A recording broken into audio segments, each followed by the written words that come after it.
ಇನ್ನು ಮದ್ದೂರಿನಲ್ಲಿ ಗಣೇಶ ದಂಗಲ್ ವಿಚಾರಕ್ಕೆ ಸಂಬಂಧಿಸಿದಂತೆ ಸರ್ಕಾರದ ವಿರುದ್ಧ ಬಿಜೆಪಿ ನಾಯಕರು ತಮ್ಮ ಆಕ್ರೋಶವನ್ನ ಹೊರಹಾಕಿದ್ದಾರೆ. ಯಾರ್ಯಾರು ಏನೇನಂದ್ರು ಬನ್ನಿ ತೋರಿಸ್ತೀನಿ.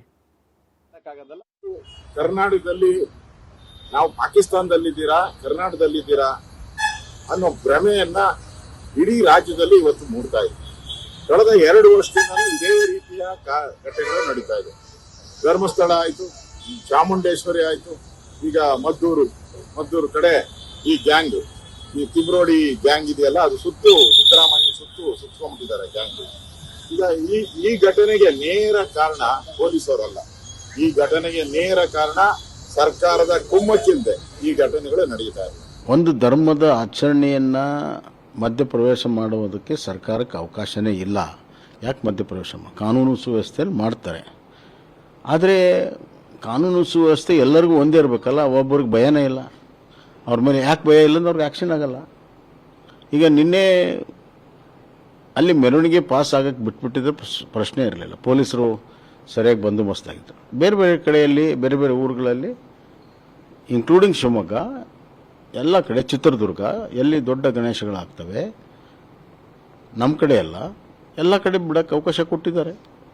ಮಂಡ್ಯದಲ್ಲಿ ಪ್ರತಿ ವರ್ಷವೂ ಈ ಥರ ಸಮಸ್ಯೆಗಳಾಗ್ತವೆ. ಪೂರ್ವವಾಗಿ ಪ್ರಿಕಾಷನನ್ನು ಪೊಲೀಸರು ತೆಗೆದುಕೊಂಡಿದ್ರೆ ಇದಾಗ್ತಾ ಇರಲಿಲ್ಲ. ಧರ್ಮದ ಹೆಸರಿನಲ್ಲಿ, ಜಾತಿ ಹೆಸರಿನಲ್ಲಿ ಬಡದಾಡ್ತಕ್ಕಂಥದ್ದು ರಾಜ್ಯ ಅಲ್ಲ. ಪ್ರಾಚೀನ ಕಾಲದಿಂದಲೂ ಎಲ್ಲ ಧರ್ಮೀಯರು ಒಟ್ಟಿಗೆ ಬಾಳಿರ್ತಕ್ಕಂಥದ್ದು ಮತ್ತು ಶರಣರ ನಾಡು, ಸಂತರ ನಾಡು, ಸೂಫಿ ಸಂತರ ನಾಡಾಗಿರ್ತಕ್ಕಂಥ ಕರ್ನಾಟಕದಲ್ಲಿ ಶಾಂತಿ ಮತ್ತು ಸೌಹಾರ್ದತೆಗೆ ಹೆಚ್ಚು ಮಹತ್ವ ಕೊಡಬೇಕು. ಇವತ್ತು ಮುಸಲ್ಮಾನರ ಹಬ್ಬಗಳನ್ನು ಹಿಂದೂಗಳೇ ಆಚರಿಸ್ತಾ ಇದ್ದೀವಿ. ಇವತ್ತಿಗೂ ಕೂಡ ನಮ್ಮ ಉತ್ತರ ಕರ್ನಾಟಕದಲ್ಲಿ ನಾವೇ ಆಚರಿಸ್ತಾ ಇದ್ದೀವಿ. ಪೊಲೀಸರು ಸರ್ಪಗಾವಲಲ್ಲಿ ಬರ್ತಾರೆ. ಅದೇನಂದ್ರೆ ಹಿಂದೂಗಳು ಗಲಾಟೆ ಮಾಡ್ತಾರೆ ಅಂತಲ್ಲ, ಹಿಂದೂಗಳ ಮೇಲೆ ಕಲ್ಲು ಬೀಳಬಾರ್ದು ಅಂತ ಬರ್ತಾರೆ. ಅಂದ್ರೆ ಕಲ್ಲೊಡೆಯವ್ರು ಯಾರು ಸರ್? ಕಲ್ಲೊಡೆಯ ಸಂಸ್ಕೃತಿ ಯಾರ್ದು ಸರ್? ಅವ್ರ ಪರ ವಕಾಲತ್ತು ವಹಿಸ್ಕೊಂಡು ನೀವು ಇವತ್ತು ಇಡೀ ಗಣೇಶೋತ್ಸವಗಳನ್ನೇ ಹತ್ತಿಕ್ಕಕ್ಕೆ ಅಂತ ಹೊರಟಿದಿರಲ್ಲ ಸರ್.